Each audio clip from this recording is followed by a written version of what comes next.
dentro de la organización. Si no existe, ese correo rebotado. Eso es uno de los filtros, así como funciona el servidor de Microsoft Exchange.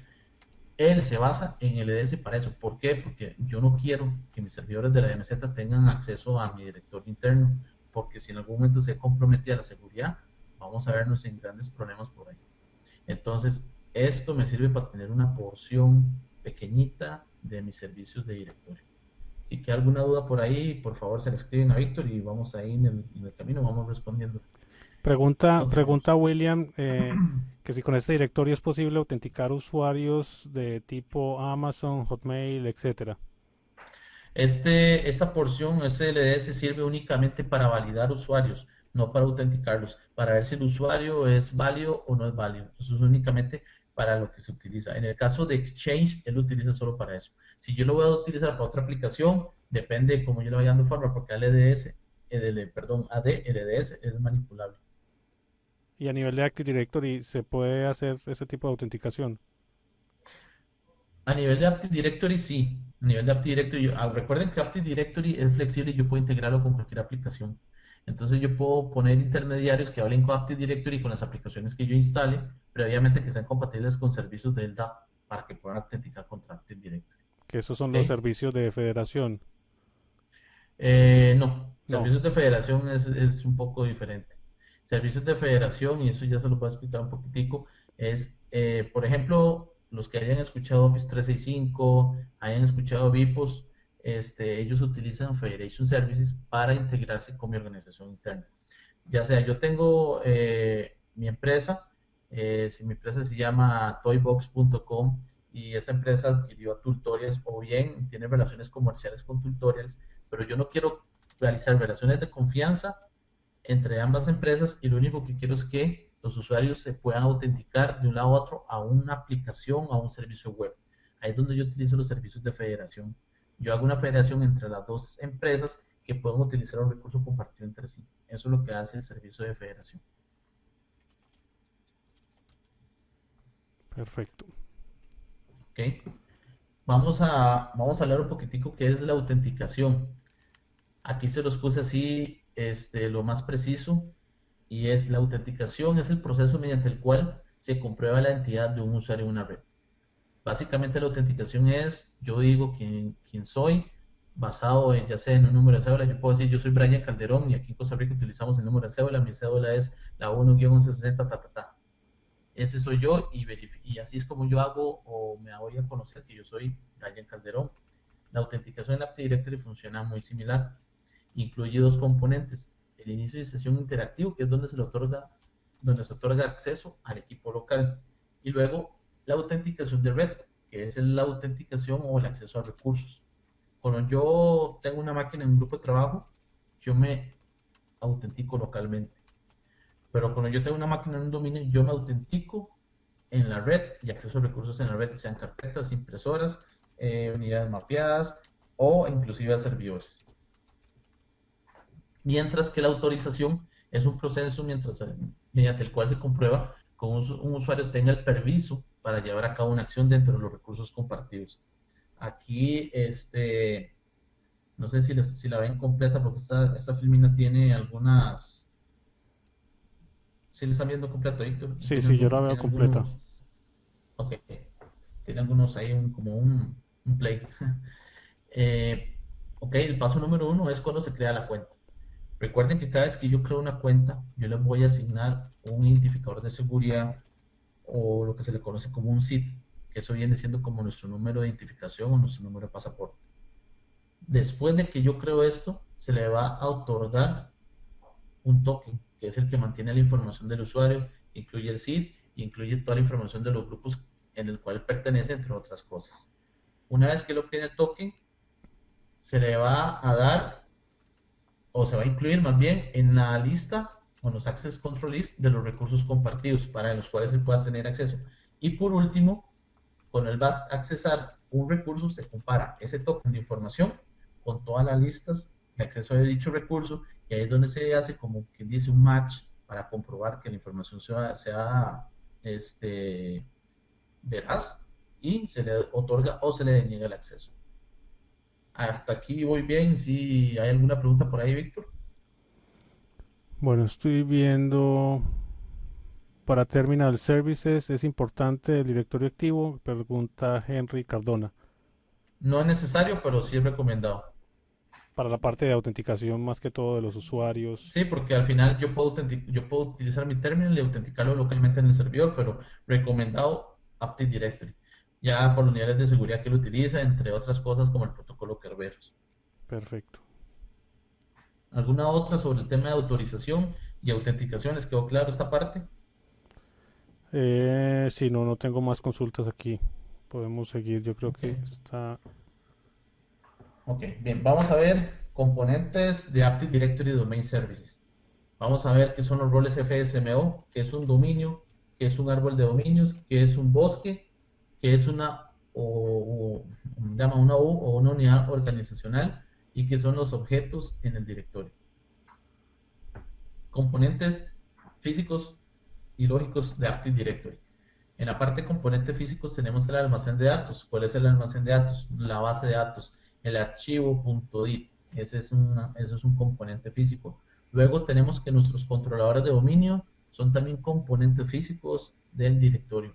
Los servidores de catálogo global, inclusive ahí podemos incluir a los controladores de solo lectura.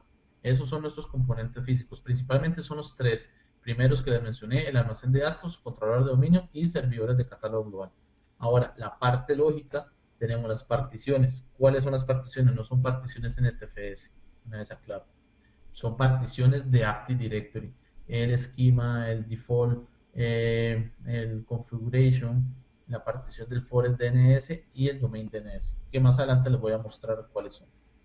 Tenemos el esquema, los dominios y el bosque, árboles de dominio, los FSMO, sitios de Active Directory y las OU. Esos son, por decirlo así, todos los componentes lógicos principales del servicio de directorio.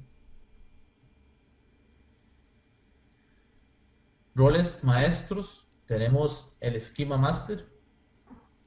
Ya hablamos de que es uno por bosque y su importancia es relevante solo cuando vamos a necesitar agregar más atributos. Atributos podemos llamarle inclusive puede ser la fotografía de un usuario, dirección de correo, número de empleado, algún atributo que nosotros queramos ver en el objeto con nosotros le damos las propiedades. O un atributo que tenga adicional para que se muestre en una aplicación o en una integración, ya sea Outlook, Link, etc. Este rol puede ser movido entre DCs. ¿Por qué puede ser movido entre DCs? Bien, voy a explicarles esto aquí para que me entiendan. Y si surge alguna duda, por favor, Víctor, ahí como quien dice, me la pone de una vez. Perfecto. Hay Active hay una Directory, duda a de, partir de Windows. de Raúl que pregunta que cómo es el proceso del tipo de autenticación con Kerberos y qué ventajas hay de usar autenticación tipo Kerberos. Ok, Kerberos, primero que todo, es el protocolo que utiliza Active Directory para autenticar. Ahí nos podemos extender un poquitico más, tal vez al final, si nos da un tiempito, pero así, a grosso modo, es todo lo que, o cómo es el componente principal a la hora de que Active Directory realice la autenticación de un usuario. Es encriptado, es más seguro, entre otros beneficios que me brinda a la hora de autenticar a los usuarios o dar permisos a los recursos en la red. Ahí más adelante, al final, si gusta, nos centramos un poquitico más, lo explico con más calma y vemos Perfecto, algunos detalles adicionales. perfecto, perfecto, gracias. Eh, ok, en la parte del esquema master. ¿Por qué les menciono que puede ser movido entre DCs? Porque en Windows 2000 Microsoft introdujo el concepto de multimaestro. El concepto multimaestro es que todos los controladores de dominio manejan la misma base de datos o comparten la misma base de datos. Lo que quiere decir que si yo tengo tres controladores de dominio, yo creo un usuario en el controlador de dominio 1, este usuario se va a replicar en los demás. Al igual, si yo hago el cambio en el controlador de dominio 3, él va a replicar ese cambio a los demás controladores de dominio.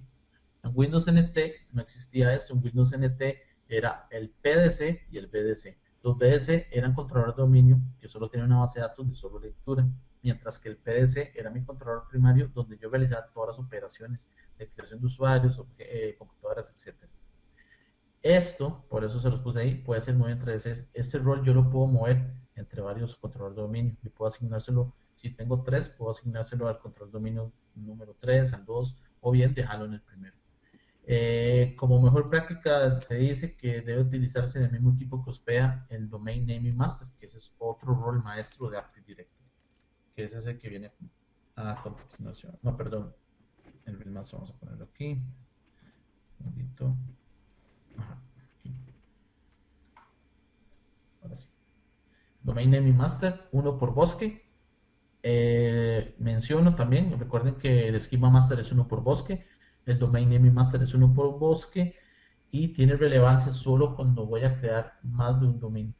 Por ejemplo, si yo tengo un dominio, este rol no tiene ninguna relevancia o no tiene así una importancia a la hora si me fuera a fallar el servidor que lo tiene o se me pierde ese rol.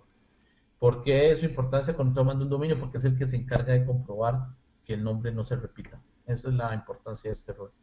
Igual puede ser movido entre DCs y la mejor práctica es utilizar el mismo equipo que hospeda el Schema Master. Esta mejor práctica es como una recomendación para tener separado los roles de bosque a los roles de dominio.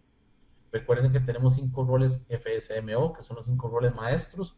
El Domain Naming Master y el Schema Master son roles de bosque. Ahora vienen los roles de dominio y empezamos con el que es el Read Master. Dice que es uno por dominio y su importancia es cuando se crean los usuarios, computadoras o grupos. Además de eso, si yo este rol lo tengo caído, no voy a poder meter máquinas al dominio, no voy a poder crear usuarios o grupos. Brian, Sí. pregunta Reinel, si el esquema master genera error, ¿existe alguna herramienta para restaurarlo o con qué comandos se puede verificar el estado del esquema? Ok, básicamente el esquema master lo restauramos con un system state y eso lo vemos el viernes. Vamos a trabajar esa parte. Sí, Ujú. tenemos dos opciones. Una es si perdemos el controlador de dominio que tiene el esquema master, podemos recuperarlo con el 6 de los roles FSMO o hacer un restore desde un system state. Sí, correcto. Sí. Igual no hay así como algo específico para consultar vamos como la integridad del esquema master como tal. Y de eso vamos a hablar la última noche.